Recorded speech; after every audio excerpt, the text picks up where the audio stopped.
Navigating an SAP transformation? We get it. By day, we work hands-on with people like you across the globe. By night, we share what actually works. Welcome to Transformation Every Day with Alexander Greb and Johannes Languth, where your complex transformation becomes clear, actionable, and achievable. Welcome, everybody. My name is Alexander Greb, and you're listening to Transformation Every Day, expert insights and stories on SAP and beyond. SAP transformation sounds simple in PowerPoint until you try to move one of the most customized ECC systems into S/4HANA without disrupting a global business. In this episode of Transformation Every Day, Javier Ruiz Iza from Wärtsilä and Bernhard Rother from CBS Corporate Business Solutions share the story behind Wärtsilä's move from a highly customized ECC landscape into SAP S/4HANA Private Cloud. From Big Bang discussions and selective data transition to clean core, stakeholder politics, and testing. This is a very honest look at what real transformation actually feels like inside a global enterprise. And maybe the most important lessons of all is, go live is not the finish line. It's the start of the next phase. All of that in this episode of Transformation Every Day. First question, will you be at Sapphire? Will we see you live there, or do you keep usually away from these kinds of events? No, actually, we are going to attend the Sapphire Madrid.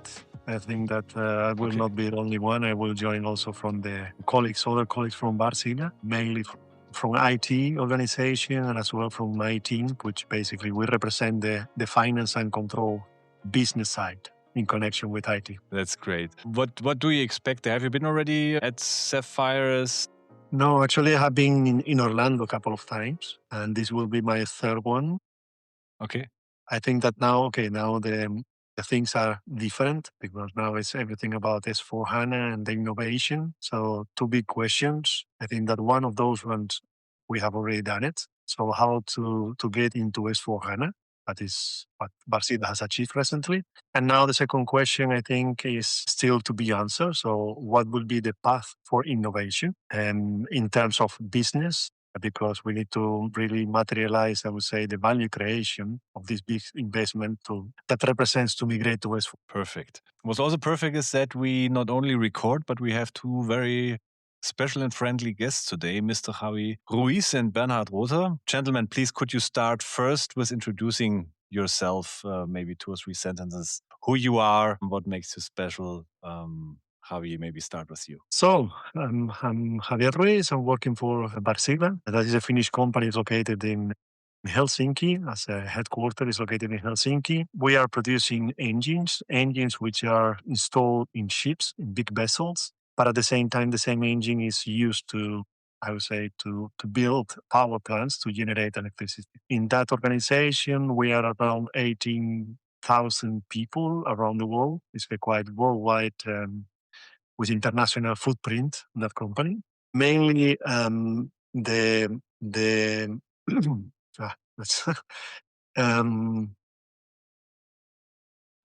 in that organization, I'm responsible to lead the finance and control transformation when it comes to the data, ERP, and reporting analytics. Perfect. Thank you. I have very been much. 20 years plus in this company, so with the origin of SAP in ECC, and now we have a new phase with S/4HANA. So definitely a veteran in that space. Awesome. Bernhard, if we would draw a line between Helsinki and Madrid, you will probably be exactly in the middle. Maybe something like that. So located in Munich. Bernhard Rother, consulting director at CBS, with CBS for 15 years in the data transformation practice, co-responsible for this practice. And I had the great pleasure to work and support the project at Wärtsilä together with Javier. And also a pleasure to talk about that today. Awesome. Thank you very much. Javier, when we talk about the journey you did in the last years, which is basically the core of what we are talking today. We're talking about digital transformation. Wärtsilä made a big move in the SAP space, made a big move in their own IT capabilities. What role did digital transformation play in Wärtsilä's long-term strategy? Why was it important for you to make this big steps that we're talking? Well, I think that one thing was that, okay, we have one of the most customized systems in the SAP customers, I would say. And one target was to really get connected with SAP, to get and embrace, I would say, the SAP innovation pace. And that's the reason why we decide to get into private cloud. So we are on the hands of SAP. We are going to get the innovation at the same pace that they evolve. This is one thing. Another thing that we really want to secure in this migration was the business continuity. The business continuity, and that came into the picture, I would say, the methodology that CBS really applied for this kind of migration, to which facilitate, I think, to really focus what really matters and to get rid of all the past, which is not having a business value. So in that sense, we decide to get the one jump into S4HANA with a big bang, and that is facilitated by this CBS methodology. We have also, it's worth to mention that we have the experience with CBS in the past, so we know what are the capabilities that they have, and also how to use that methodology in combination with the tool, the AT Transformer. So we knew that that's the way to go forward. Bernhard, when Javier said, and he was very, very harsh to his legacy system, saying like we have been had one of the most customized system in the landscape. Did you agree with that judgment about that system, or was it something where you said like, okay, Wärtsilä may think that this is quite customized, it's quite challenging in their approach, or do you say like, okay, in the end, this is something where a lot of companies are in there in the beginning of such a journey? I mean, I agree on that it is really a highly customized system, or it was a highly customized system. Was it, let's say, more than others? In some parts, yes. But of course, we also see highly customized systems quite often. Why?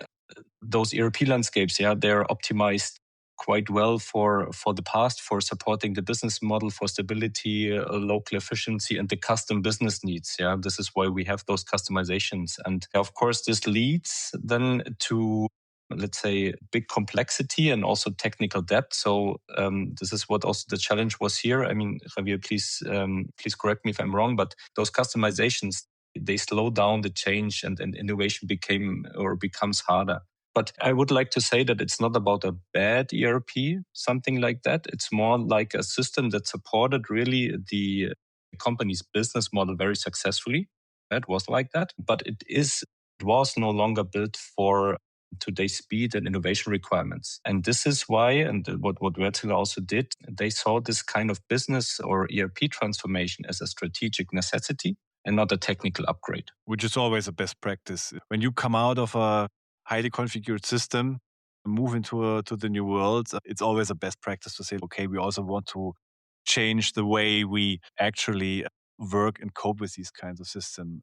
Javier, was with that move to the S4HANA also, let's say, a change in how you want to work with that system in the future, connected in the direction of let it be clean core, in the direction of how to work with extensions? I think that that is very clear that for us, once we took this path, is because we want to have a future-ready platform. So we really looking for enabling Wärtsilä to improve operations by adopting a futures technology enabling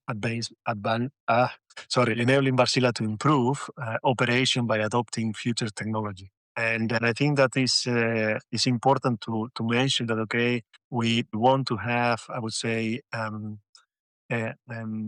data-driven decision making. I think that nowadays, with the pace of the markets and the geopoliticals, we need to really take a decision, a fact-based decision. And I think that this new technology we enable more and more. I think also in terms of operational insights with this S4 analytics and also using this data warehouse to really embrace these new data models and to go more this path of the AI and this kind of thing is what we believe.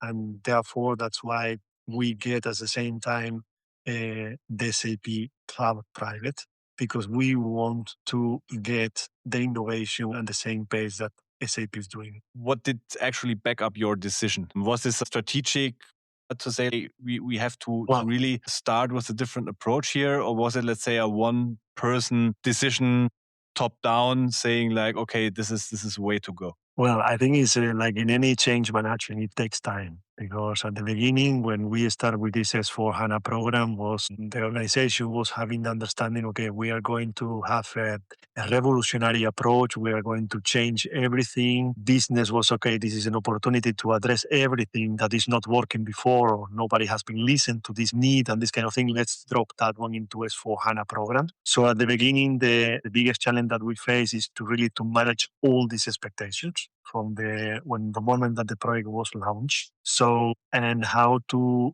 reduce it or evolve to something that, okay, the scope is this one. So the scope is a migration to ECC with, I would say, high-tech migration approach, which facilitates us the jumping from ECC into S4HANA in the most pragmatic way. Of course, in that jump, we make certain improvements and certain innovation. But we were really, really, really selective. In order to go through the whole process was taking us mostly 2 years. Since the expectations were high until we start the design process and the detailed design, then we manage the expectation to go down. You can understand that this is bottom up and top down, the whole exercise of really, okay, managing all the expectation. And that's take time. And the discussion, misunderstanding. There's a lot of, I would say, expectations and also misunderstanding along the process. Of course, there's also different stakeholders, and that takes time, frankly speaking. So, and also one aspect that was taking a little bit longer to convince was this big bang migration approach, which the business is a bit scary. Business continuity was our motto was business continuity. And this big bang migration was really, I would say, concern from the business. Luckily, we were having some kind of, I would say, transformation in the past, actually 3 years before with CBS, and we really managed. We really managed on time, in scope, in budget, everything. So we were having that as a reference point, and my team was deeply involved on that. So we were the ones who were really convincing the organization, not only the business, also the IT, that this is possible with this tool and with this methodology. So the big bang migration was something that also takes time to explain what are the approach, what are the inconvenience, what is the effort that you get in order to get the real payback after the go live. And of course, when you came to this one to the point that, okay, in 48 hours we can swap from ECC into S4HANA, then okay, how can be that possible and this and that? So and we made it. And we made it very well, actually. A lot of effort, a lot of testing. That is also requiring a lot of testing because you need to validate all this migration object, how you do. You also need to learn how to do it together with CBS. And this is one thing that we did very, very good. I mean, we did it alone, so we didn't know everything. We get the support from CBS, from previous experience, pragmatic approach, etc., etc. And then we came into, I would say, this is the way to go forward. Of course, we need to mobilize. I think that the testing was really, I would say, testing.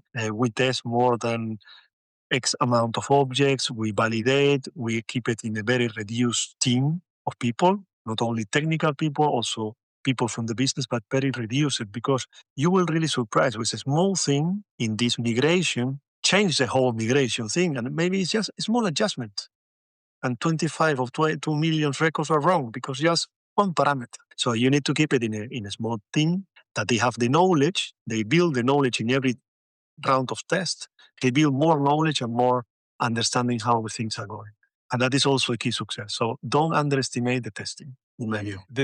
This is a really, really big chunk of work, definitely, that has been done there, Bernhard. When Wärtsilä, who has done a quite structured approach, because they had their experience in that, as Javier already said, is a customer like Wärtsilä, for example, from your perspective, like an absolute perfect example for somebody in its situation who is perfectly for a selective approach? Or is where you say this is something which is also, let's say, feasible for definitely others? So this kind of approach that does fit also for, let's say, companies who are more in a, let's say, short-term agile way on the way to S4HANA? Yeah. Okay. I mean, I would say so. It can definitely be some sort of blueprint for others, but you cannot just copy it one-to-one. I mean, what you can clearly take away from Wärtsilä is, Javi mentioned that mindset. Yeah, you have a cloud-first ERP.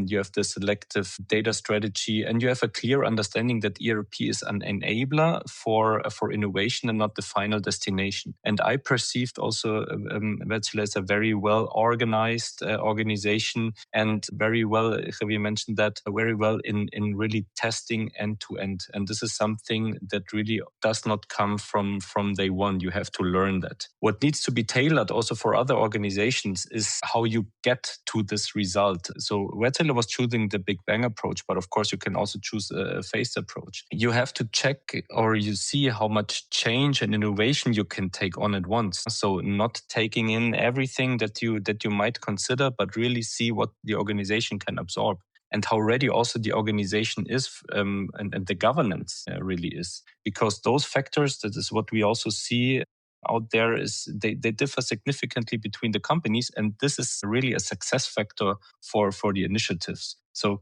I would say you can learn a lot, but you really have to adapt it to, let's say, the maturity also of your organization regarding also digital transformations. When we are talking about the selective approach that you've chosen in that way, and for me, it's definitely a best of both worlds approach, combining the strengths of, let's say, greenfield where you do things new and where you want to really jump ahead, and brownfield where you want to retain stability. Question to both of you. In these cases, the question that of course arises is where do we do the cut in the best way in that case? How do I choose what I take with me and what I want to do or make more? What are, from your perspective and from your experiences, let's say the best practices concerning the decision where to make this kind of cut? Okay, this is what we want to take over from the old world, and this is what we want to take new.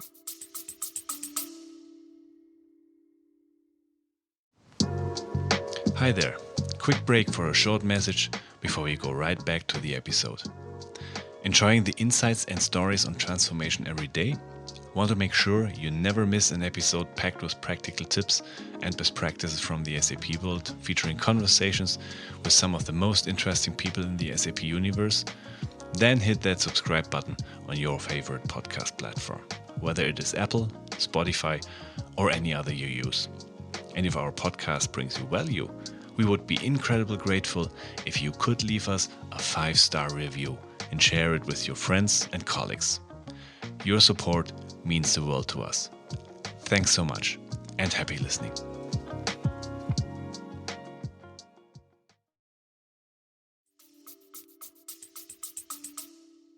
That is a good question. I think that, first of all, I think that is a link to the culture of the company and a lot of also massaging the different stakeholders. Because normally when you say, okay, let it go, the people get scared. So, for example, in this selective data transition, we kept the history where what was needed, but we want to have a clean starting page, because what was valid 30 years ago when we implemented SAP first time is not valid anymore. Well, you need to cut it out. You put more weight into the migration, to the migration logic, into mapping, tables, and so forth and so on. So you need to be really pragmatic. You cannot take everything with you. And the thing here is the speed to get into S4HANA platform. How fast you want to get there and how clean you want to get there, because you are going to start generating new values and these kind of things. I give you an example. For example, in margin analysis. In margin analysis, we took a pragmatic approach. We said, okay, let's take the time slides. We only migrate the last 2 years. And what we are going to do as well is not only to use the costing base for the go live. At the go live, we are going to activate margin analysis. So we are going to have costing base and margin analysis running in parallel. But remember, we said that our motto was business continuity. Now, obviously, if you are having two COPA systems, the two COPA models running in parallel, then the normal tendency is to start to reconcile. what we did is not creating a new margin analysis concept. So what we replicate is what we have in costing base, we replicate in margin analysis. Exactly. We built also the report that is making the reconciliation very easy from the business. So we went live in the middle of August, from the 15th of August or 18th of August. When we went live, margin analysis was generating data.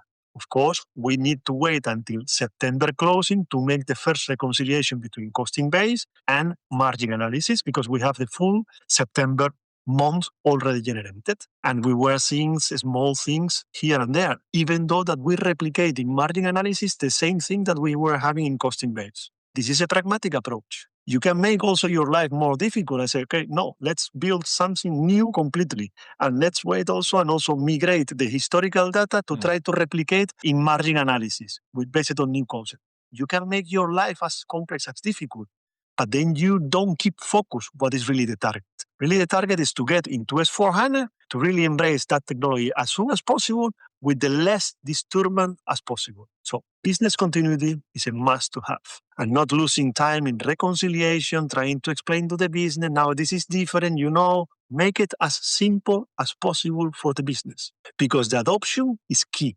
And now what we have as a leading COPA is margin analysis. At the end of the year, on the 31st of December, we said, okay, this is the last day that we will have costing base. All the reports, all the business analysis will go from 1st of January 2026, will go only margin analysis, will be the only truth. And now it's the only truth. And I think what in general, I mean, you have to make sure, or you have to elaborate what's the most valuable thing that you will get with the S4HANA, let's say, implementation, so that you keep the non-essential innovations or things like that you keep that out of the program. Because normally what you need to try to do is do not overload those programs. We are normally working in plateaus, also like Wärtsilä is now doing it. Let's say, instead of waiting for the perfect end state that you normally will not get at go live, try to deliver something usable with value quite early. So start with the finance harmonization first, start with clean core initiative first, bring your system to S4HANA, and then evolve the platform or the system incrementally to make sure. So what needs to be one of the first decision points is what brings fast value at the very beginning. One question but it's also, yes, to mention, it's not so easy. I mean, so it's like this in theory, but I think that you need to manage all this trade-off and convince the stakeholders, and that is the tricky part of the whole game. So yes, in theory it's like that one, but I think that in this trade-off, nobody wants to lose, and that is where really you need to enter between IT business, convincing with a pragmatic approach. Yes, you want to have the whole historical data, but if you are trying to focus on this one, that this doesn't bring value, as Bernhard had, we are going to lose focus on this one, which really matters to go live, and so forth and so on. There's a lot of massaging, convincing, and here is, I would say, it's a dual role that you need to play. You need to put the hat of IT from the pragmatic point of view, don't making the things complex for the business, but at the same time, business should not make the things complex for IT. So you are in the middle, at least my team is in the middle, and we get hit from both sides. But it's part of the game. But I think with the good advisor or the good partner in these kind of things, and the trust that you build along the whole journey of the transformation is what really matters. Because that is at the beginning, you start working with new people, you start working with a new team, and you need to start building this kind of interaction, trust, and this kind of thing. I think it's super crucial, I would say. Javier, when you say you had to convince your stakeholders, first question, was the selective way definitely a help for you to convince the stakeholders to do this kind of transformation and journey at all? Because it gives you basically, let's say, the possibility to work with both dimensions, like taking things with you and also presenting them with innovation that they probably need. That's the first question. And the second question is, since this kind of stakeholder management is definitely a pain that everybody has who is in your situation, how do you, let's say, what are your let's say, political best practices in that way to get the buy-in from your stakeholders? Okay, it's a weird question, but I would say it's all about, I mean, as I said before, I have been in this company 20 plus years. So I think it's more about the network that you have in the company and the trust and the reputation that you have in the company. That helps to conversation. I'm not saying that, okay, because of that, you are going to convince in 5 minutes the people, but at least the people will listen to you in a different ways. I mean, the track record that you have in the organization, not only for S4HANA, or other projects, transformative projects, merchant acquisitions, and these kind of things, is what give you, I would say, the chance to be listened, and that open the doors. So it's a process. The people need to listen. They need to understand. They need to calibrate the pros and cons, and then you need to help them in the whole process, I would say. So that helps. This is my experience. I don't know, somebody else will have a different experience, and every project and every company, even division inside of the company has a different culture. I fully agree in that way that I started, and Bernhard is also involved in there, also a new project, a different customer, where I was very relieved when I heard that the project manager or the program manager, she's also part of the company for 20 years almost and has a huge network. I always wonder how people, and we have that case not so seldom, that you go to customers and say, okay, and the program manager who will lead all of this, he will start next month. Yeah, and you ask yourself, like, Exactly. how is this poor person supposed to pull a whole organization? Probably it will be, she or her will be frustrated within a few months, definitely. And that is one of the key success factors. So it's in the driver's seat, how much network has that person, how much reputation, and this kind of thing. So these are I would say we call it these soft skills. I mean, from project management point of view or program management point of view, which really matters and can make a big difference, I would say, in the speed, in how straightforward the discussion can be, and so forth. Bernhard, with Javier mentioning the way he balanced and he always juggled with the kind of dimensions for his stakeholders. When we go into many projects and we talk with customers who have made, let's say, transformations or the move from ECC to S4, you of course meet quite often the brownfield people, who said, like, okay, we made a brownfield and unfortunately we have now basically the same system like before. But you also often you meet people who went via a greenfield, but what they did was they basically designed their old system again because they basically did not really have the guidance, or by being completely free and on this kind of wise piece of paper where they defined their new system without really realizing they designed their old system again.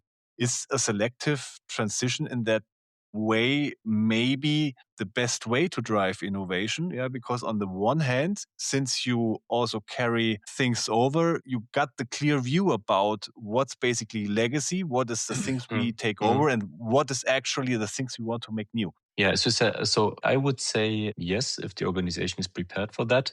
I mean, what you get with the selective approach, in my eyes, is some sort of balanced transformation. Yeah, so such a selective approach, it enables you, I would call it meaningful process and data harmonization without having a multi-year greenfield program or just a pure technical conversion. So you have this process and data harmonization option, and you get the full flexibility with selecting the data. The data, Javier mentioned, is the historical data selection is always a topic. How much data you would like to take over, what kind of entities you would like to select, that you get rid of legacy data, obsolete org units, and also unused processes. As you mentioned, do not rebuild those unused processes in the new system. Yeah, get rid of that. So I guess from a balancing point of view, this is the selective approach is quite a good option, and you get value in quite a fast time, as this kind of approach enables, let's say,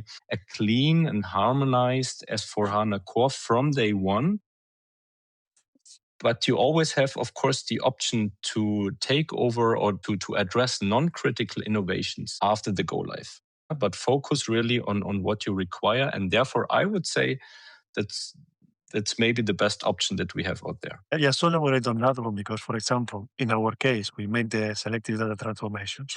In our case, we were familiar with the tool and methodology from CVNet. So that is one step or one advantage, let me say. But at the same time, for example, our starting point was clean. So we knew what to do. So business continuity, we have a lot of things out of standard SAP, mainly related with the after sales, so the whole service business, and that was untouchable. yeah, we can change. No, the focus is what we have here, bring it to S4HANA. And when the innovation starts, the innovation, that is what the innovation is all about for us, is that we'll drive a standard SAP solution that will replace these ones that we are really proud of, because for us are competitive advantage that we have. This is one thing. Another thing is that, okay, in our situation, we have, we say, the Holy Grail. We have a system that everyone wants to have. Let me elaborate on that one. We have one instance, one controlling area, one operating concern. So that means that from finance and control point of view, master data is much easier to maintain. We are ready to centralize things. So that's why we have a very strong and optimized self-service center from period end closing, from accounts payables, etc., credit control, etc. So we have the Holy Grail. So for us, it was replicate our system in the new, I would say, S4HANA platform with selective data. So we decide which data should be taken and which new functionalities we want that are part of the mandatory ones, but which one do we want? Margin analysis. A mandatory will be this document split, okay, or new GL. So we need to see, and we were focused on those ones only. We have all areas that we also take place, but that's why I said, I mean, our starting point was, I would say, something that is much simpler. We don't have different instances and this kind of thing. So to start having a greenfield approach doesn't make any sense because we are proud the processes that are defined in a standard SAP and as well out of a standard SAP are serving our business model. And now the question, once we are in S4HANA, is okay, for the ones which are out of a standard SAP, which we think that are a competitive advantage in certain areas, do we have something similar in standard S4 or not? Can we address that one to SAP to help us to innovate in this area? So that's why we jump into the cloud, private cloud, by the way.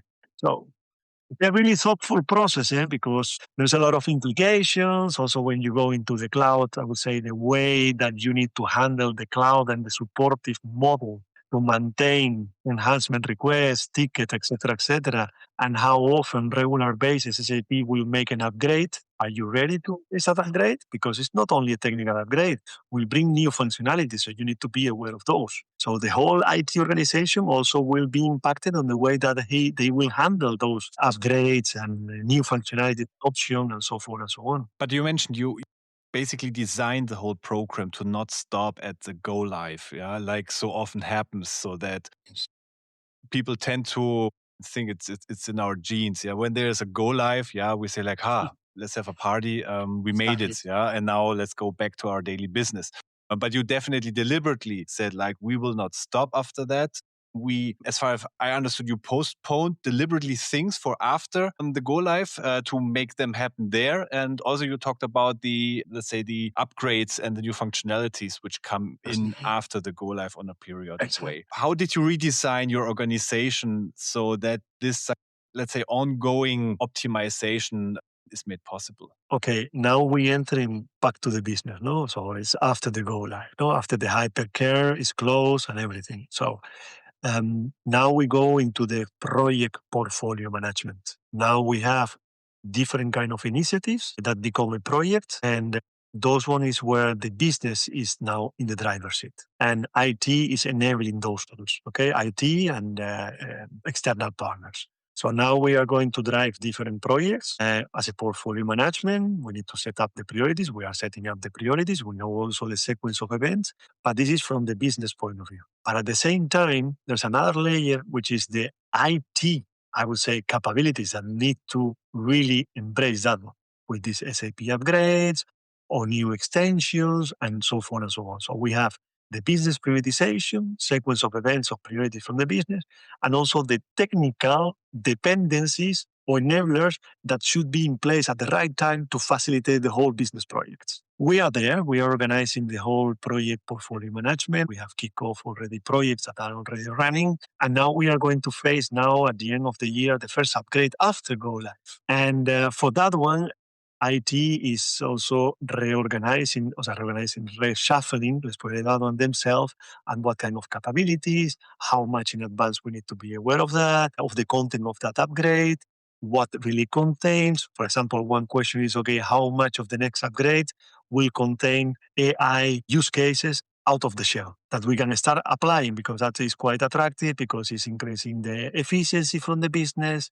so on and so forth and so on. So, and that's why also one of the partners that we have is SAP as such. We know that SAP is not implementing, but they develop the product. So they can guide us. This is the right direction. We have an issue, we can address them.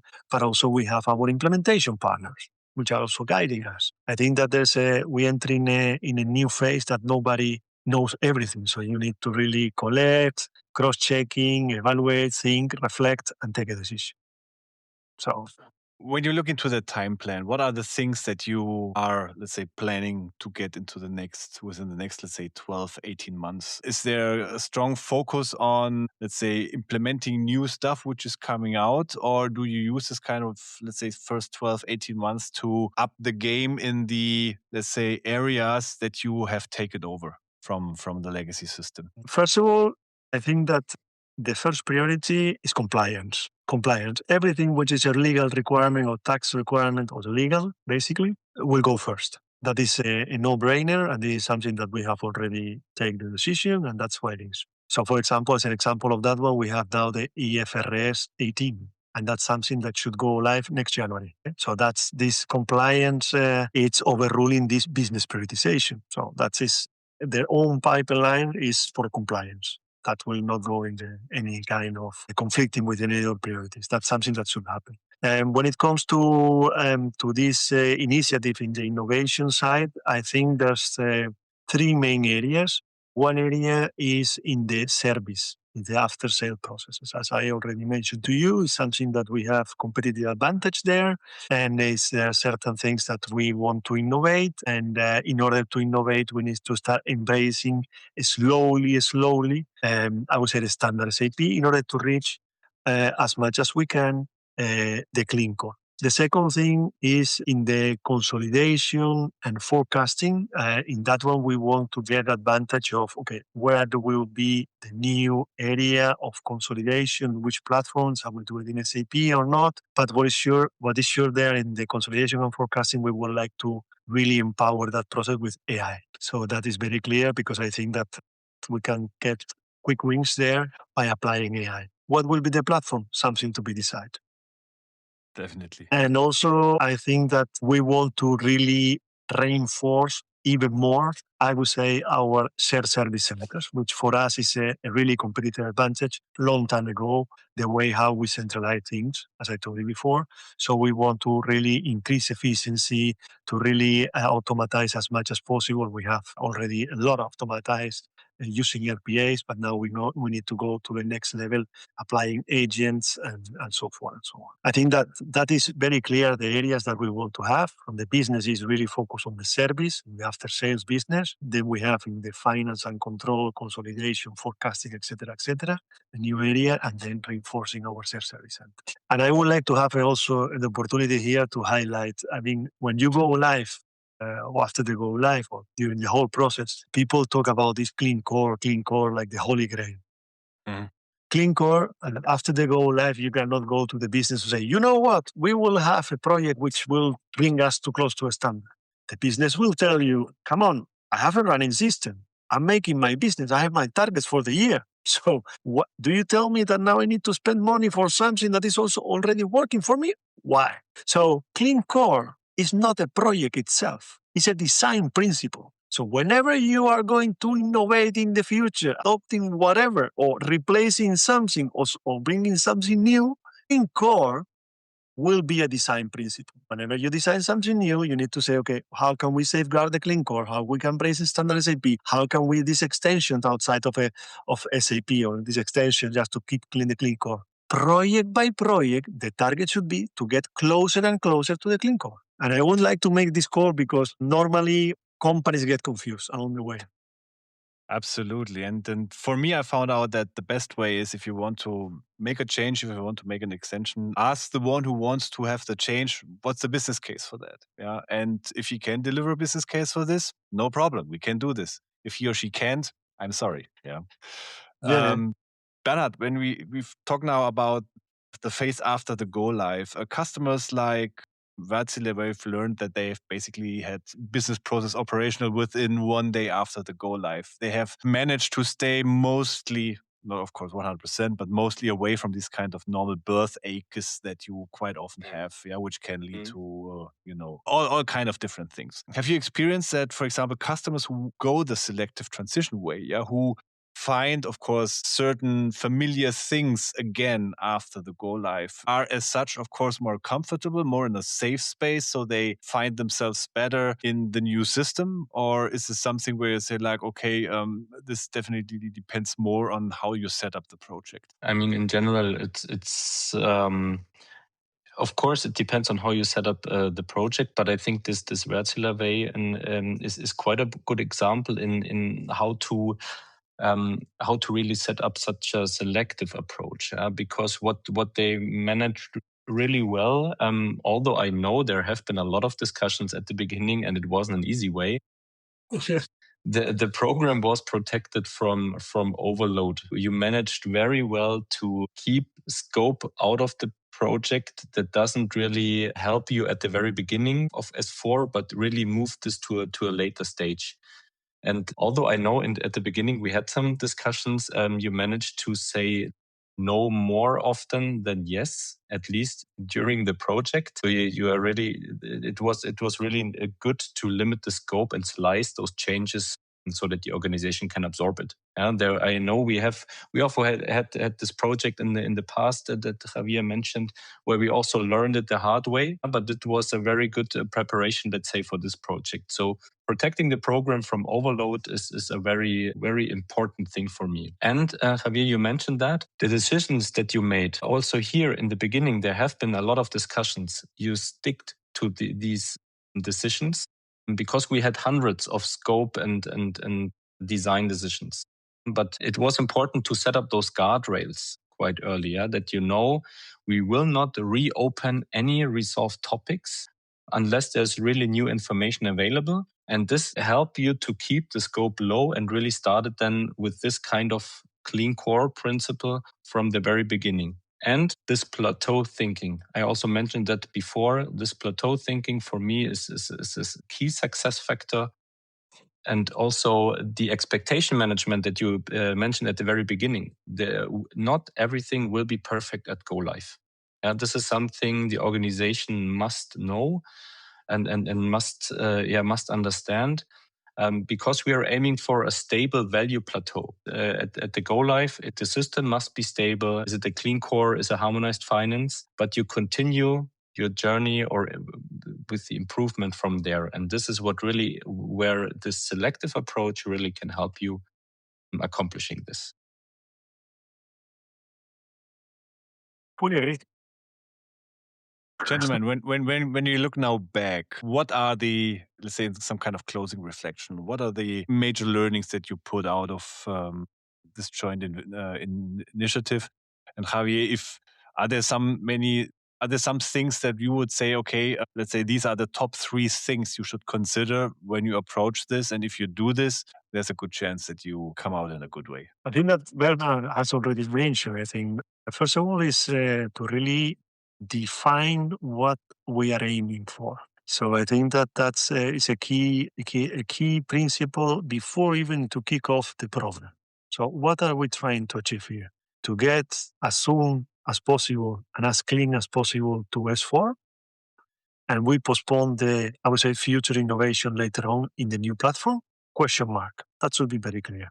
The second thing is once you take these decisions, to really define the framework. Okay, we can discuss within this framework, but outside this framework, there's nothing to discuss. So really to make sure that you have defined those limits that also is for everyone in the project, or in the program. So it's for ourselves, it's for our partners, and it's for anyone who is interacted with that one, even from the steering committee. So unless we have additional information, as Bernhard said, this is a decision taken with this information, and we move forward with this one. You cannot revisit continuously the decision that has been taken, unless you have a good reason. But it will not be because otherwise you will not move forward.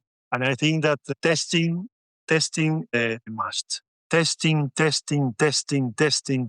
until you feel comfortable or the organization feel comfortable. Yes, this is good enough. So don't underestimate the testing.